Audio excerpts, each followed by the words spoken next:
the preacher leapt from his pulpit and murdered one of the leading elders of the church. He viciously stabbed him twice in the ribs and quickly made his escape out the door. Imagine the shock of the congregation. And like many conflicts, it involves a woman. Stay here and I'll tell you this wild and tragic story of the Pennsylvania frontier in 1794. Hey everybody, this is Colonel Carson with Family Tree Nuts, and while building a family tree for a client, I found this wild story about his 7th great-grandfather, Jacob B. Glessner. The more that I discovered about him, the more that I knew that I wanted to share his story with all of you. At Family Tree Nuts, we not only build family trees for folks, but we also make history videos all over the United States and a few countries. So if you like videos like this, be sure to subscribe to our channel and click that thumbs up button. Now back to this wild story. First, I'll tell you about our client's grandfather, Jacob Glessner, who was born on 21 September 1733 in Germany. Jacob immigrated in the 1750s and by the mid-1770s was living on the frontier in a mostly German community of Bedford County, Pennsylvania. The community is known even today as Brothers Valley, being named for Jacob and his brothers Heinrich and Peter, who first settled the area. In 1777, Jacob was commissioned a second lieutenant in the Brothers Valley Company of the Bedford County Militia and served with his unit on the frontier during the Revolutionary War. He became one of the founding members of the Berlin Reformed Church and was a leading elder. Now, we'll shift over to the infamous preacher, the Reverend Sirius Spangenberg. To be honest, I'm not totally sure how to pronounce Sirius, so if I'm butchering it, get it? Butchering it, I'm truly sorry. Spangenberg found his way to America as a Hessian mercenary who was hired by the British to fight the rebellious colonists. Like many Hessian troops, Spangenberg decided to stay in the new United States and soon felt he was called to be a minister. He made several attempts to be ordained by the Reformed Church, but was repeatedly denied because it is said that his demeanor was more like a soldier than a minister. He eventually received a letter of recommendation and ordination from a preacher named Philip Jacob Michael. Spangenberg began preaching in various communities, and soon he met a young lady, and they became engaged to be married. The day before the wedding, some ladies came across an incriminating letter addressed to Spangenberg. How convenient. The day before the wedding. Just a thought. I wonder if one of these ladies knew about the letter for a while, but when they weren't the one chosen by Spangenberg, they brought the letter into the light. Some ladies can be vicious. Back to the story. The letter that was brought forth was written to Spangenberg from his wife, who was still living in Germany. That's right, his wife. Now everyone, especially a preacher, knows that you can't be married to 2 women at the same time.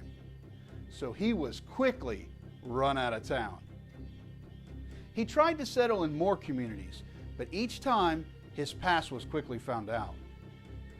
Some versions of the story say that he eventually married the local woman. Spangenberg's story spread all over well-populated eastern Pennsylvania, so he was forced to head to the frontier, over the Alleghenies and into Bedford County. After a few months, he became the pastor of the Berlin Reformed Church. His behavior often concerned his congregation, and after some time, his reputation and the stories caught up with him yet again. On Wednesday, 19 March 1794, the congregation gathered to hear the accusations and to discuss Reverend Spangenberg.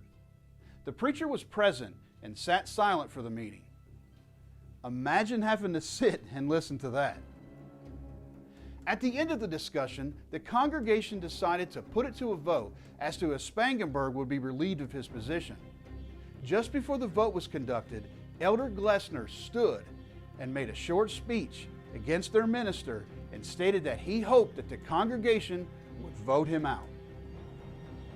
This speech put Spangenberg in a rage, and he leapt from the pulpit, withdrew a knife, and stabbed Glessner in the chest twice and ran out of the church. Glessner laid on the floor of the church, mortally wounded. But he didn't die immediately. The next day, he was of enough sound mind to have his will written, in which he gave his 220-acre plantation to his son Peter. The following day, 2 days after the attack, Jacob Glessner passed away. The shocked community mourned the loss of one of their most cherished citizens and patriots. He is buried in the cemetery outside of the church where he was murdered. Soon after the stabbing, Spangenberg was arrested, and the next day was brought before the Justice of the Peace, Adam Miller, Esquire. The Reverend was formally charged after he pleaded guilty, saying that he was moved and seduced by the devil. He was held in jail until his trial. On 11 September 1795, Spangenberg was found guilty and was hanged from the top of the county courthouse. How's that for a statement? He was the first person to be executed in Bedford County, Pennsylvania.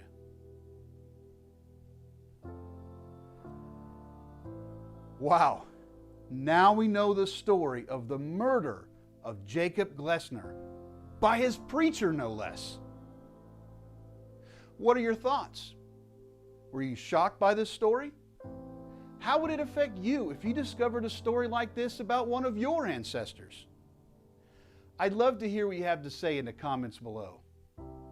When we discover stories about our ancestors, especially like this one, history becomes tremendously more real.